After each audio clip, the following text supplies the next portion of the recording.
Welcome back to the Junk Room, everybody. It's me, the Junkman. It's Friday, and it's not time for the news. Why? I don't really have news this week, Thanksgiving and everything, and I looked around. There wasn't really much news, so I'm going to give you 2 videos today. We're going to skip news to next week, and I did tease something big for this week's news. It also got pushed back to next week because when I was making the plans, I didn't realize it was Thanksgiving. Sorry about that. So, what are we going to talk about today? I'm going to do 2 short videos here. And this is one, it was on my mind and I thought, hey, I'll make a video about it. Why not? It's what happened to the Empire Strikes Back bounty hunters. You know the bounty hunters. Boba Fett, IG-88, Forlom, Sukas, and Dengar. What happened to those guys? Now, before I get started, you're going to tell me that, hey, they covered all that in some comic book or some book years ago. I'm not sure if it's canon. I'm not sure what's canon. So I wanted to stick just to the films. What do we know from the Star Wars movies about what happened to these guys? So let's take a look first. Let's talk about everyone's favorite bounty hunter, Boba Fett. Now, this is a clear one. We know what happened to Boba Fett after freezing Han Solo. Of course, he ended up back on Tatooine in Jabba's palace, where he met his fate. Fell into the Sarlacc pit, thanks to a clumsy Han Solo.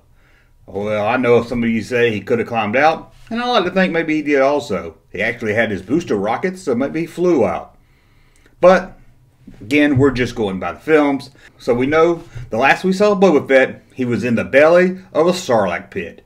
Which raises another question. I know they say the Sarlacc pit digests its victims for thousands of years. So does it keep it alive for thousands of years? Or does he just die out of starvation after a couple of weeks? 3PO kind of makes it sound like that you'll be alive for those thousands of years while you slowly digest.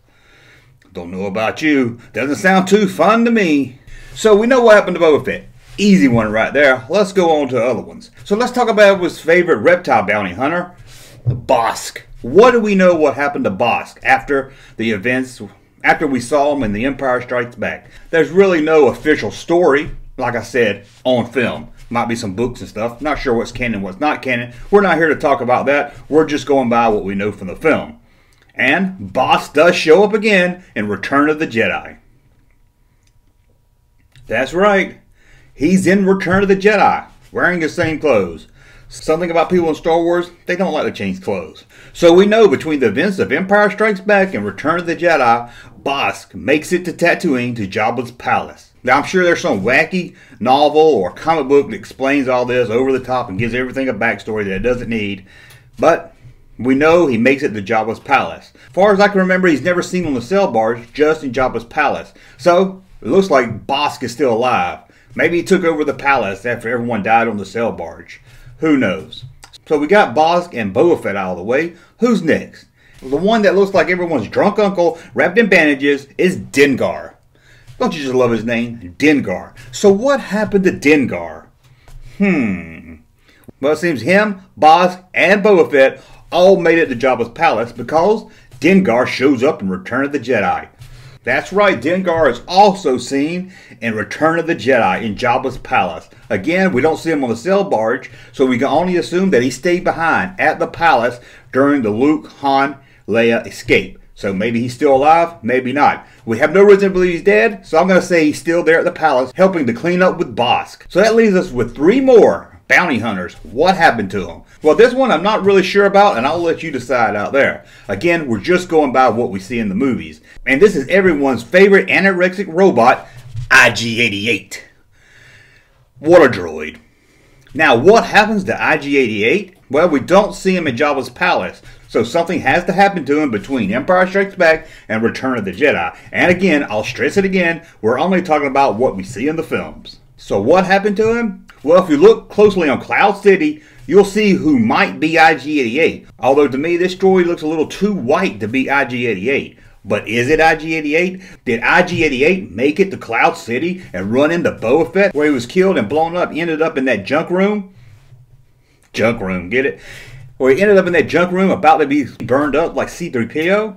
Well, I'll let you decide. I'll show a picture of it so you can decide, is that IG-88 or just a droid like him? Maybe it's IG-87 or IG-69. 69. Oh man, you're funny, Junkman. You're funny. Who else does that leave us with? Two more. And this is where it gets confusing for all you that grew up in the 80s, because we're going to talk about Forlom and Sukas. And you're going to say, which one's Forlom? Which one's Sukas? Why can't they just leave the names the same? So first we're going to talk about Forlom. Not the Forlom we knew growing up, but the droid Forlom. What happened to Forlom? Where is he between where we see him in The Empire Strikes Back and the end of the original trilogy? Well, he doesn't show up at Jabba's palace, so we can't place him there. Where do we last see him? No, it's not with the other bounty hunters. In that same scene where you can see a white IG-88, look closely and you can see the head of Forlom. So apparently there was a showdown at Cloud City. After a small break, IG-88 painted himself white and Forlom got his head blown off also. Is this Forlom? Could it be just another droid that looks like him? Again, I ask the questions, you leave it in the comment below. Is this Forlom? And again, we're talking just what we see on the film, not all those comic books and stories and video games that flesh all this out. Just going by what's in the film.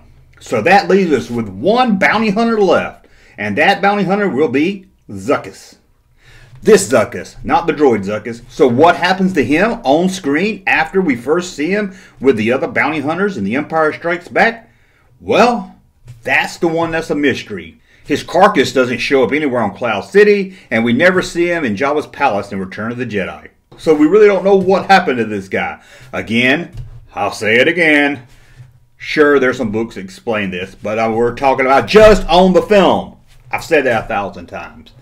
Anyway, that's a look at all the droids, what might have happened to them within the film. Again, within the film, not in the novels, comic books, video games, or whatever source material you're using. I want to thank you for watching another short video, but I'll be back with another video right after this. Or maybe you are already watching the other video, and this is the second video to you.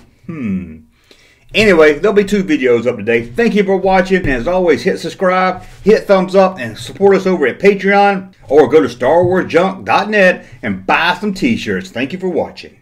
Thank you, sir, for that unsolicited testimony.